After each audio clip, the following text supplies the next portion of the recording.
Bonjour à tous, bienvenue dans ce Morning Vest. On est le 13 mars 2024 et tout de suite on commence avec les plans sur les indices américains avec le S&P 500. En daily, on peut voir que hier on a fait un beau rebond et on a clôturé à des plus hauts historiques. On les avait déjà atteints, mais cette fois-ci on a clôturé à ces plus hauts historiques. En 4 heures, on est toujours dans une dynamique haussière, on est toujours au-dessus des moyennes mobiles. On peut voir qu'on est en train de faire des plus bas qui sont toujours de plus en plus hauts et potentiellement on peut aller chercher le haut du canal en faisant un plus haut qui sera plus haut que celui-ci. En 1 heure, et pour mon plan, donc moi je vais favoriser de suivre vraiment la tendance qui elle est vraiment haussière suite à ce beau rebond qu'on nous a fait lors de la journée de hier. Donc je vais favoriser des achats et de préférence des achats sur repli. On peut voir qu'on est toujours dans un flux qui est haussier et toujours au-dessus des moyennes mobiles. Pour mes scénarios acheteurs, donc ce serait que le prix revienne rechercher cette zone de polarité ici qui converge avec le palier des 50% de tout ce dernier mouvement haussier. Et sur signal, je pourrais tenter un achat. Et en cas de franchissement par le haut de cette résistance, je continuerai d'être systématique et de payer dans le flux.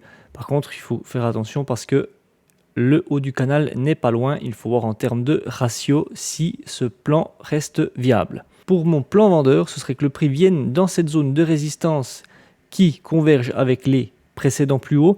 Et si le prix ne veut pas les dépasser et qu'il rejette ces précédents plus hauts, sur signal, je pourrais tenter une vente et l'exploiter par ici. Ce serait bien évidemment un contre-tendance, il faudrait que j'ai un signal style une divergence. Voilà pour le S&P 500. Le Dow Jones, on peut voir qu'en daily on est toujours dans une dynamique haussière. On avait clôturé à peine au-dessus de cette moyenne mobile 20 avec cette bougie en forme de doji. On ne savait pas si on devait aller entre les deux moyennes mobiles, si on devait rester au-dessus, mais on peut voir que lors de la journée de hier, on a fait un magnifique rebond, mais on est resté bloqué sous le bas du canal. Mais on est toujours dans un flux haussier, dans une belle dynamique haussière. En 4 heures, pas grand chose à ajouter si ce n'est qu'on est repassé en flux haussier, on est au-dessus des moyennes mobiles et que ces précédents jours, on avait été bloqué par le 61.8 de tout ce dernier mouvement haussier, mais que cette fois-ci, on est en train de faire des plus bas qui sont plus hauts que les précédents et on a fait un plus haut qui est plus haut que le précédent. Donc c'est quand même un signe qu'on est dans une suite de tendances qui, elle, est haussière. En 1 heure, et pour mon plan, on peut voir qu'on est dans un flux haussier, on est au-dessus des moyennes mobiles. Moi, ce que je vais privilégier aujourd'hui, c'est suite à ce beau rebond qu'on a fait lors de la journée d'hier, ce serait de favoriser les achats et de préférence les achats sur repli. Donc pour mon scénario acheteur, ce serait que le prix revienne rechercher cette zone de polarité qui converge avec le 61.8 de tout ce dernier mouvement baissier qu'on a ici. Et pour mon plan vendeur, si le prix vient dans cette zone de résistance qui converge avec des précédents plus hauts et qui se situe juste en dessous du canal. Donc si le prix serait amené à faire comme ça et qu'il ne veut pas réintégrer le bas du canal et qui revient rechercher cette zone de résistance et sur signal, potentiellement style une divergence, puisque ce serait un contre-tendance, je pourrais exploiter des ventes dans ce périmètre ici. Voilà pour le Dow Jones. Le Nasdaq en daily, on voit qu'on a eu un beau rejet de la moyenne mobile 20. On a fait une belle bougie verte avec une belle pression acheteuse et on se retrouve toujours dans cette belle dynamique haussière et au-dessus des moyennes mobiles. En 4 heures, pas grand chose à dire. Je vous avais parlé hier qu'on pouvait potentiellement faire un non-croisement des moyennes mobiles puisqu'elles étaient proches l'une de l'autre. Mais on peut voir qu'elles se sont légèrement croisées puisque le flux est devenu légèrement rouge.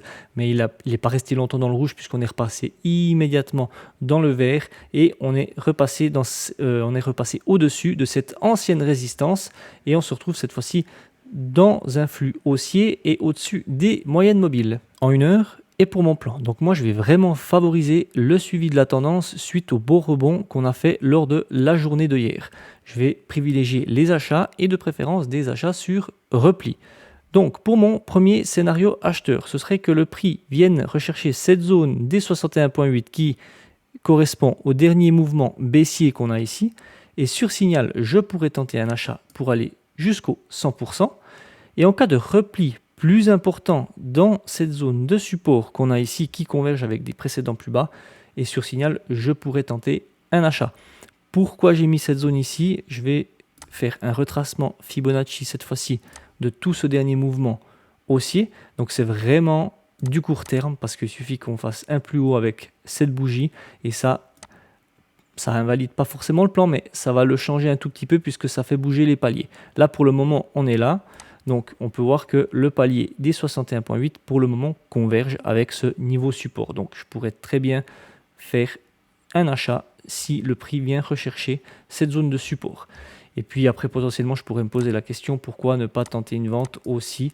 Mais voilà, pour le moment, je suis plus avec une préférence pour les achats. Donc, je vais rester sur les achats. Et pour mon scénario vendeur, si le prix vient rechercher cette ancienne zone de résistance qui converge avec les précédents plus hauts, et si j'ai un signal style une divergence, puisqu'on sera au-dessus des moyennes mobiles et qu'on sera dans un contre-tendance, eh ben, je pourrais tenter une vente. Voilà pour le Nasdaq et pour les plans sur les indices américains. On va pouvoir passer au calendrier économique. Concernant le calendrier économique, on peut voir qu'on a un calendrier qui est un petit peu plus léger que la journée de hier. On commence au Royaume-Uni avec une annonce sur le PIB qui est attendu en légère hausse. Du côté Europe, on aura une réunion de la politique non monétaire de la BCE, suivie d'un discours également d'un membre de la BCE. Et pour le côté des États-Unis, comme tous les mercredis, on aura une annonce sur les stocks de pétrole brut. Et concernant la stratégie dual momentum, pas grand-chose de plus à ajouter que les précédents jours. On a toujours les scores momentum qui sont dans le vert. Je suis toujours en attente d'un point d'entrée pour SPY ou MDY. Pour le moment, les marchés sont très haussiers. On n'a pas encore la correction que je souhaite. Donc pour le moment, tout ce qu'on a à faire, c'est patienter. La correction, elle va avoir lieu. Quand? Je ne sais pas encore. Mais voilà, on observe, on reste patient. Et puis, notre point d'entrée, on l'aura. Voilà, c'est tout pour moi pour aujourd'hui. Je vous invite à mettre vos retours dans les commentaires, à vous abonner à la chaîne. Moi, je vous dis à bientôt pour une nouvelle vidéo. Et surtout, n'oubliez pas de rester prudent sur les marchés. Ciao!